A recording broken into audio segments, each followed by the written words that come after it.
A Suprema Corte dos Estados Unidos limitou o poder de juízes federais em bloquear o veto à cidadania por nascimento.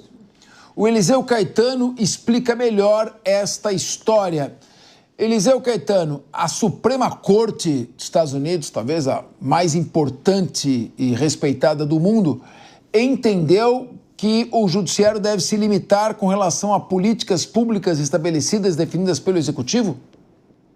Exatamente, Capês. Muito boa tarde para você, para os nossos amigos aí na mesa de debates e, claro, para todo mundo que está acompanhando a programação da Jovem Pan. A gente fala ao vivo, direto dos Estados Unidos, viu? Nesse momento, 2 horas da tarde, com 14 minutos aqui na costa leste do país. Temperatura no sul da Flórida, Capês, 31 graus Celsius na tarde dessa sexta-feira, mas está muito mais quente lá em Washington, na capital, porque Donald Trump teve um revés grande lá na Suprema Corte e angariou uns pontos a mais para si nessa disputa que já vinha aí durando pelo menos alguns meses, desde que ele reassumiu a Casa Branca em janeiro deste ano. Explicando melhor o que aconteceu hoje, sem mais delongas, os Estados Unidos abriram agora um caminho via Suprema Corte para veto à cidadania por nascimento aqui no país. Isso significa, Capês, em linhas gerais, o seguinte: aquele pai, aquela mãe que vinham aqui para os Estados Unidos só para ter o neném e depois voltavam para os seus países de origem. Ah, meu filho agora é americano, mas vai ser criado, vou dar um exemplo, no Brasil. Essa criança pode não ser mais americana, não. Inclusive, isso ficou famoso recentemente aí no Brasil, né? Muitas famosas decidiram vir para cá, especialmente para Miami, na Flórida, para ter filhos aqui. Esses filhos nasceram em solo americano, então eram cidadãos americanos e depois, obviamente, tinham que voltar para o Brasil com as suas mães para serem criados. A partir de agora, abre-se um caminho para que os estados entendam isso da maneira que Donald Trump quer. E a maneira que ele quer é o seguinte: nananina não. Não é porque nasceu nos Estados Unidos que é americano. Americano é quem nasceu nos Estados Unidos, mas é filho de americanos, é filho de cidadãos americanos, ou seja, filho de imigrantes que chegaram aqui, pegaram um green card e depois pediram cidadania, filhos de portadores de green card, que é aquela autorização para moradia e trabalho temporária, que daí é antes da cidadania, e aqueles casos do tipo, o pai é ilegal, mas a mãe é legal. Nananina não. Os pais são ilegais. Nananina não. Donald Trump quer mudar isso. E aí, por isso, a Suprema Corte hoje decidiu, né, essa questão. Então, vamos por etapa. Muito se falou que a Suprema Corte já tinha decidido sobre essa questão da cidadania, mas ainda não, viu? A Suprema Corte não decidiu ainda, se a cidadania por nascimento, chamada aqui de jus soli, é constitucional ou não. Mas ela proferiu uma decisão importante sobre os bloqueios judiciais a políticas federais que estavam acontecendo no que diz respeito a isso. Então vamos lá, Capês, o que ficou decidido hoje? Limitação definida ao chamado injunctions nacionais. A Corte, por 6 votos a 3, determinou que juízes de instâncias inferiores provavelmente extrapolaram as suas autoridades ao emitir bloqueios que se aplicam a todos os estados dos Estados Unidos, do país, de julgamentos nacionais, assim que é chamado, em vez de cuidarem apenas de casos específicos das partes envolvidas no litígio. Então, o que a Suprema Corte falou? Como é que um juiz lá de Washington está legislando em Nova York? Como é que o de Nova York diz o que o de Texas tem que fazer? Os Estados Unidos são independentes, os estados são independentes, então não pode, primeira coisa. Segunda coisa, permissão parcial do governo Trump. O tribunal permitiu hoje que a ordem executiva assinada pelo presidente possa sim passar a valer para partes que não eram cobertas pelas decisões anteriores dos tribunais de primeira instância, suspendendo então as liminares desses juízes, Capês. Nenhuma decisão sobre a constitucionalidade da cidadania por nascimento foi tomada hoje, mas abriu-se um caminho para isso. A Corte ainda não se pronunciou sobre se a ordem do presidente violava ou não a 14ª emenda da Constituição americana, que diz que nasceu em solo americano é americano. Então, isso ainda não foi julgado, mas, segundo os analistas políticos e jurídicos, deve ser, e digo mais, ainda neste ano, viu, Capês?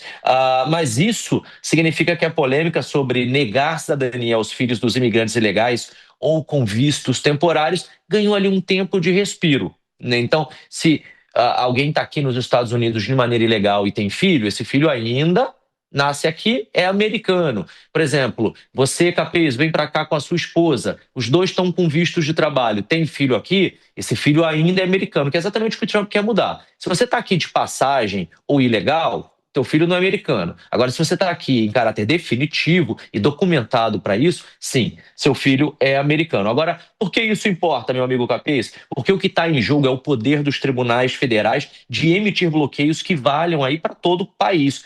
Algo que a maioria conservadora da corte limitou até agora. Já do quesito cidadania, a corte não tratou da legalidade do fim da cidadania, como eu disse, mas deve fazer isso muito em breve. E a gente, salvo engano, se a nossa editora-chefe me confirmar aqui, temos uma sonora ou uma arte de um post do Donald Trump, salvo engano, falando sobre isso.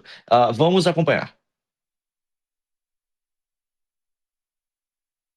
Portanto, graças a esta decisão, podemos agora entrar com um processo rápido para prosseguir com essas inúmeras políticas e aquelas que foram indevidamente proibidas em nível nacional, incluindo a cidadania por direito de nascimento, o fim do financiamento de cidades-santuários, a suspensão do reassentamento de refugiados, o congelamento de financiamentos desnecessários, a proibição de que os contribuintes federais paguem por cirurgias transgênero e inúmeras outras prioridades do povo americano. Temos muitas delas. Tem uma lista completa. Não vou entediá-los. Capês, antes de eu devolver para você, 2 pontos importantes dessa fala. A comemoração, né, por parte dessa vitória, ainda que parcial. 2, a autoridade máxima do país dizendo que agora rapidamente vai tentar resolver isso, ou seja, essa história de que até o fim do ano a Suprema Corte deve avaliar a questão da emenda 14 da Constituição, deve acontecer, olha, já nos próximos dias. E aí eu vou colocar um terceiro ponto, que eu não sei se a turma aí da mesa de debate pegou, mas acredito que sim, porque o nosso time é afiado, azeitado e antenado. A história é a seguinte: Donald Trump prometeu girar a metralhadora dele para outros temas, como uso de verbas públicas para aquelas cirurgias transgêneros, né? Para quem é biologicamente homem se tornar mulher, para quem é biologicamente mulher se tornar homem. Ele deu uns temas ali no finalzinho já dessa sonora dele, dessa entrevista dele, dando pistas de para onde ele deve mirar para tentar, segundo ele, colocar o país aonde os americanos querem, e sob a justificativa de que não vai mais escoar dinheiro para onde ou por onde escoaria, e que agora o dinheiro americano vai ser investido onde de fato deve e merece ser. Foi assim que ficou subentendida essa frase do Donald Trump, pelo menos aqui nos Estados Unidos. A ver, meu querido Capês, a gente vai seguir daqui, acompanhando tudo, claro, sempre para o nosso Linha de Frente. Eu volto com você no estúdio. Legal, Eliseu Caetano, muito obrigado por suas informações. Eu começo aqui já com a Thaís Cremasco. Thaís, o Trump, ele é um nacionalista, e um nacionalista conservador. O Partido dos Democratas, em sua maioria, é formado por globalistas, e globalistas progressistas, que apoiam mais uma linha woke. Você concorda que o Trump está sendo fiel ao seu programa de administração e de governo? E, na sua opinião, tirando Califórnia e Nova York, o Trump está agradando a maior parte dos americanos, ou você acha um absurdo isso que ele está fazendo? Desagradando, ele está com certeza absoluta, e as imagens e os protestos nas ruas demonstram de forma indubitável que ele está desagradando. Mas é verdade que todo esse terror ele prometeu. Então, se tem uma coisa que ele fez, é cumprir com as promessas de eleição. Na verdade, é uma vitória do Trump, sim, mas é uma derrota da democracia. O direito divide a nacionalidade em jus soli e jus sanguine. Aquele que nasce num solo, ele tem direito à nacionalidade de onde ele nasceu. Outros países adotam o método jus sanguine. A depender do seu sangue, você é ou não cidadão daquele país. Os Estados Unidos sempre adotou jus soli. Nasceu nos Estados Unidos, cidadão americano é. Essa postura é uma postura de xenofobia institucionalizada. Então, não tem o que comemorar em um país que depende da imigração, depende do trabalho do imigrante e trata o imigrante dessa forma. Então, lamentável. Mas o Rodolfo Maris, também não estavam abusando? Os caras iam para lá só para ter filho, depois pesando no bolso do governo americano. Então ele está procurando proteger as finanças ali, equilibrar as despesas internas. O Joe Biden era pródigo em torrar dinheiro com essas coisas. Será que ele também não tem uma certa razão? Ou você acha também que é uma postura xenófoba, preconceituosa e que você reprova? Não. Eu não acho nada do que a Thaís Cremas trouxe aqui compartilha com o meu raciocínio, com o meu pensamento. Eu não compactuo com o pensamento dela. Muito pelo contrário. 20 agências no Brasil que faziam esse tipo de exploração, entre aspas, de levar pessoas aqui no sexto mês de gestação e de gestação, e para os Estados Unidos para ter seu filho lá, acabou. 20 empresas já foram atuadas aqui no país porque faziam esse tipo de cambalacho, o jeitinho brasileiro de conseguir uma cidadania americana. E não só o Brasil, outros países também estavam fazendo isso. O quê? Eles compravam uma passagem para os Estados Unidos, 6 meses de gestação, ficavam lá, tinham seus filhos lá e eram registrados como americano. E depois a gente via a pandemia que aconteceu, a panaceia que aconteceu nos Estados Unidos. Ou seja, de fato, o que a Thaís falou, e uma coisa ela tem razão, ele prometeu essa cartilha embaixo do braço de tomar conta do seu país, dos Estados Unidos, e ele está fazendo, custa quem custar. E agora, a esse bando de gente que faziam disso um aproveitamento nos Estados Unidos. Está certo, Donald Trump. Agora a lei permanece de que forma? 5 anos nos Estados Unidos, tendo ali seus impostos sendo pagos, com green card, comprovando que já é praticamente um cidadão americano, sendo brasileiro, sendo europeu, seja lá qual for a nacionalidade, você tem direito, se o seu filho nasceu nos Estados Unidos, a dupla cidadania ou a cidadania americana. Agora acabou com esse negócio de 8º mês a pessoa sai do país, vai lá nos Estados Unidos e já é um cidadão americano. Pelo amor de Deus, a Austrália sempre foi assim, nunca ninguém falou nada. Bom, eu sei que Thaís, o Guilherme Mendes está louco para apoiar o seu entendimento, mas antes, o Guilherme Mendes, tem que seguir aqui a ordem da mesa. Você está pedindo a palavra incessantemente, você está nervoso, calma, a gente tem que manter a tranquilidade aqui. Eu quero ouvir primeiro o Ricardo Rosso. Ricardo Rosso, tem um dado aqui que me chamou a atenção, não sei como é que o Guilherme Mendes vai sair dessa.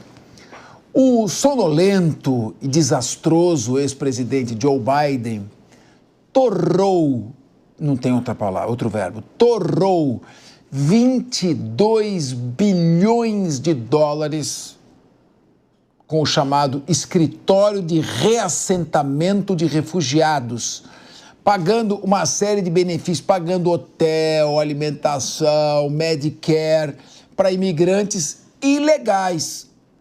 O Trump está tentando proteger o erário americano.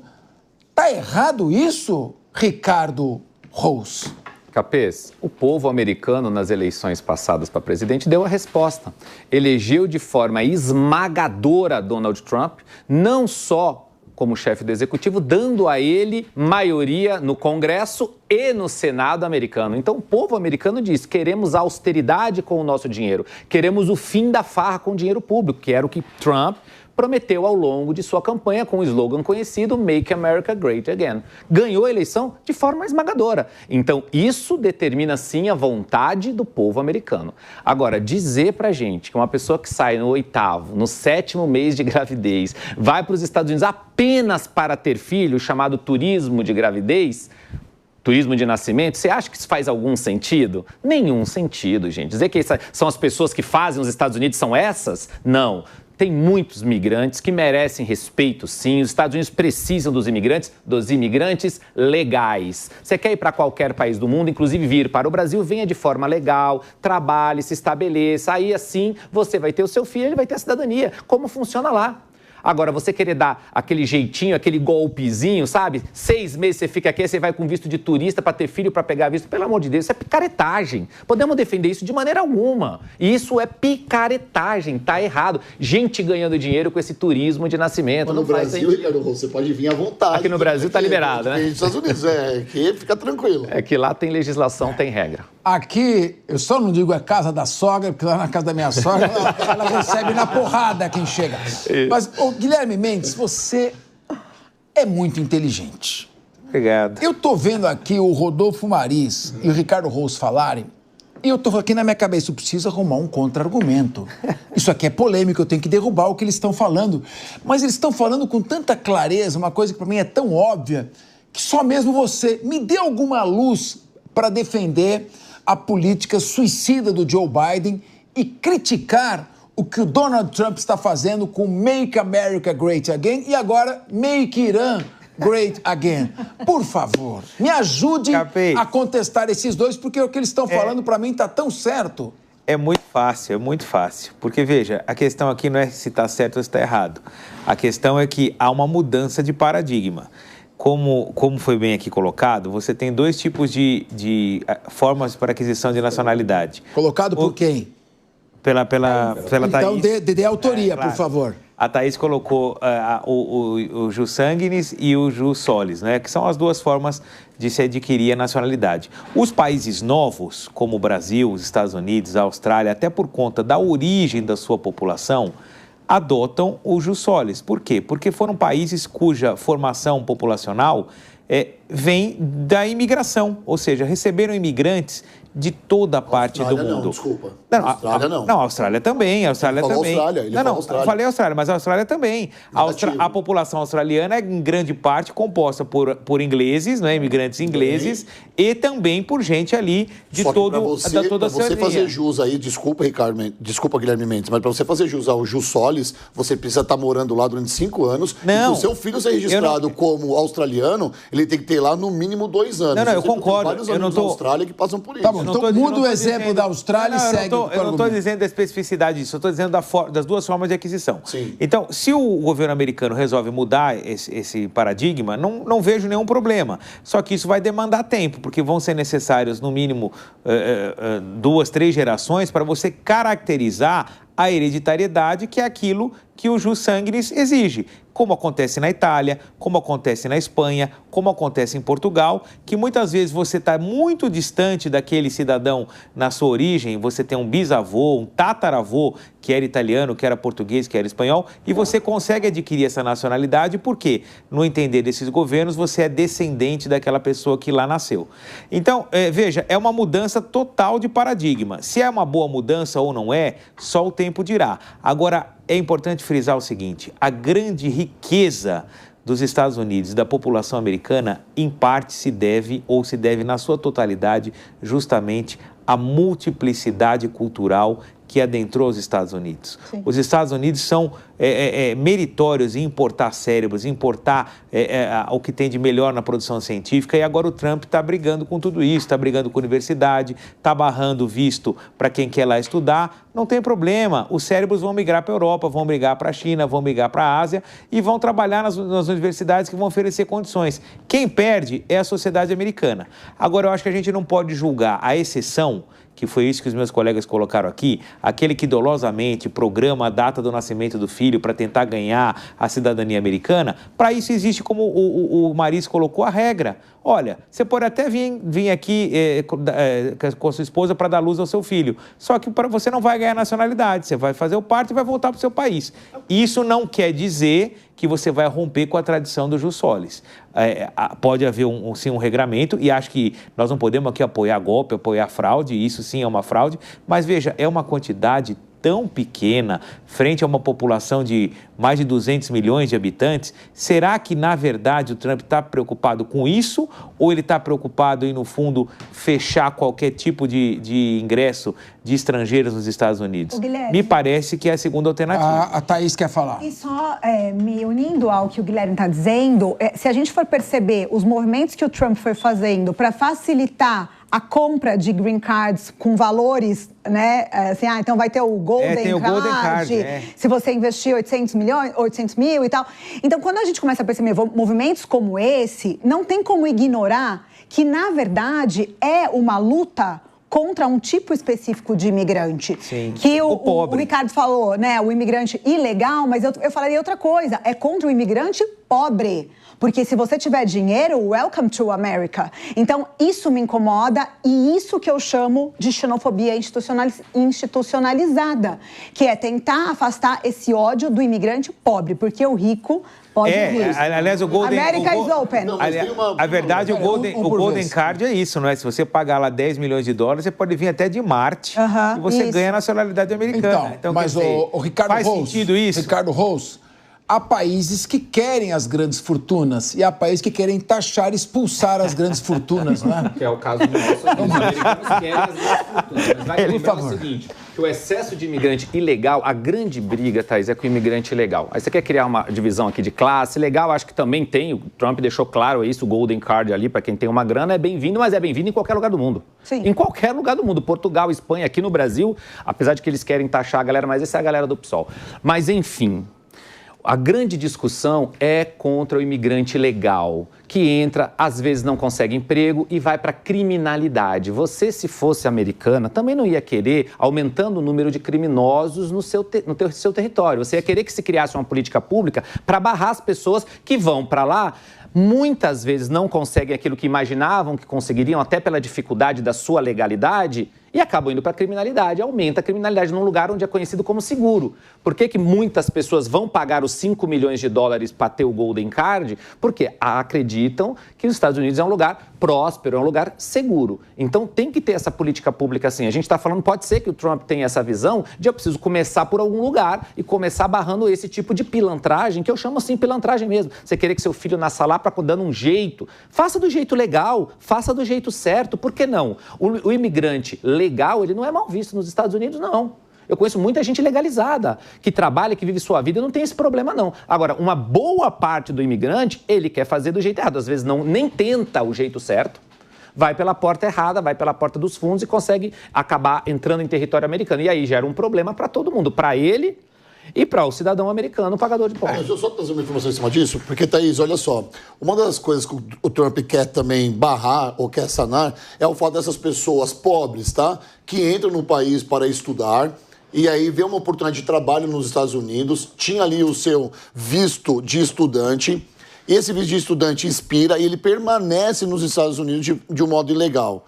Em algum momento, esse trabalho vai dar errado e essas pessoas se tornam moradoras de rua. Não são todos os brasileiros que vão para lá que dá certo. Que a gente vê os brasileiros trabalhando como carpineiro, como sei lá o quê, o cara arruma telhado, faz não sei o que, passeia com cachorro. Não são todos que vão para os Estados Unidos viver o sonho americano e de fato dá certo. No Brasil, segundo a UMG, Universidade Federal de Minas Gerais, nós temos no Brasil, atualmente, 345.542 pessoas em vulnerabilidade de rua, ou seja, moradores de rua.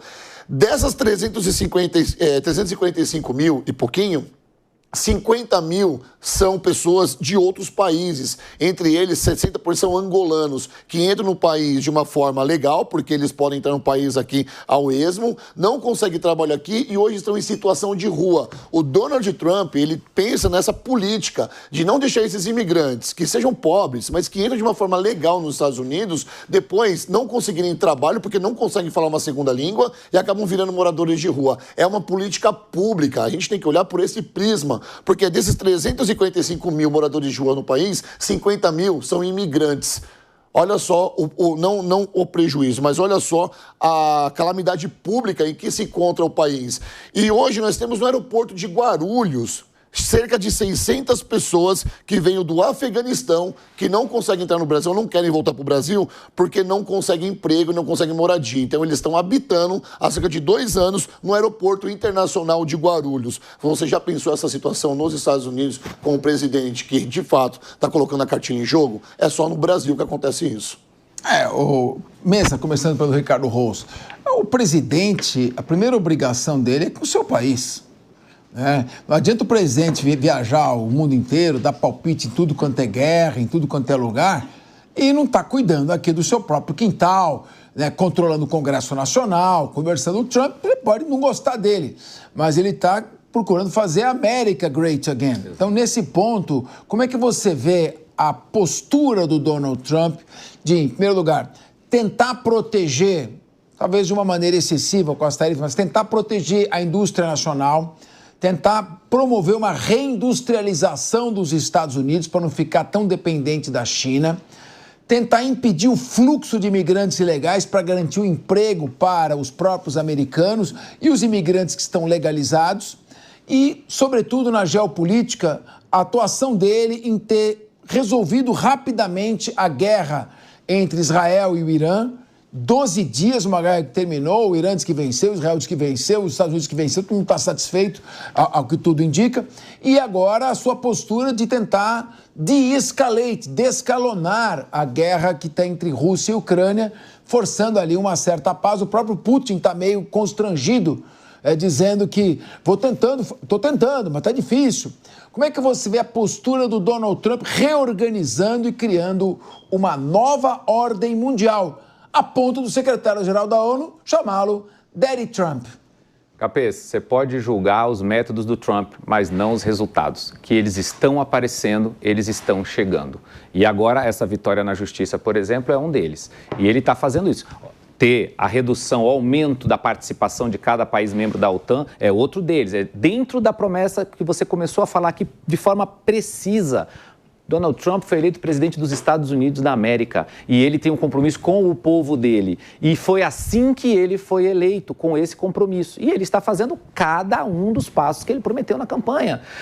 Os métodos diferentes, ele é um negociador, ele veio do mundo dos negócios, é um empresário, tem um jeitão dele lá, da forma de falar explosiva, às vezes fala uma coisa com o objetivo de chegar em outro lugar, dentro da forma de negociar. Mas ele está conseguindo os resultados dele, um a um, devagarzinho aqui, devagarzinho ali, com os métodos que eventualmente podem até ser questionados, mas não os resultados.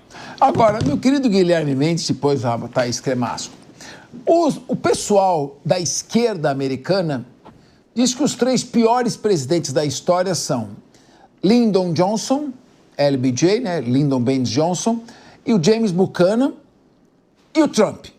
O pessoal da direita americana diz que os 3 piores presidentes da história são Lyndon Johnson, James Buchanan e o Biden. Você acha que o Biden foi melhor que o Trump ou gosta mais do estilo Trump? Queria te ouvir. Capês, eu sinceramente não tenho muitos elementos, não sou um grande conhecedor da política interna americana, né? A gente se detém mais em relação à política externa, para fazer essa comparação. Sem dúvida que o final do governo Biden, sobretudo agora com tudo que vem vindo à tona né, em relação ao estado avançado de deterioração. Exatamente, muito obrigado. Ô, palavrinha. Da saúde dele. Agora a gente tem visto aí os relatos jornalísticos de que, de fato, já estava bem avançado. Acho que isso, de uma certa forma, prejudicou bastante, né, o governo dele. Agora, o que o Rose vem falando é verdade. A sua maneira, o Trump vem cumprindo com as suas promessas. Não sabemos aonde isso vai chegar.